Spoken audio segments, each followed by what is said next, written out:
بسم الله الرحمن الرحيم. طه ما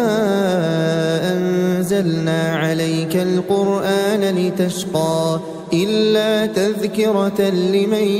يخشى تنزيلا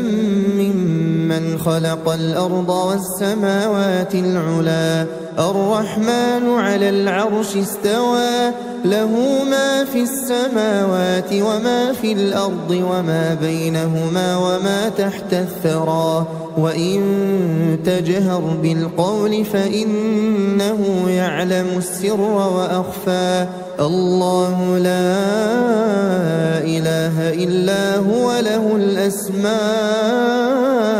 الحسنى. وهل أتاك حديث موسى إذ رأى نارا فقال لأهلهم كثوا إني آنست نارا لعلي آتيكم منها بقبس أو أجد على النار هدى فلما أتاها نودي يا موسى إني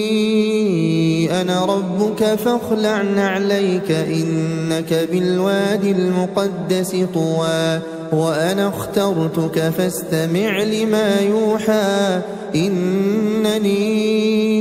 أنا الله لا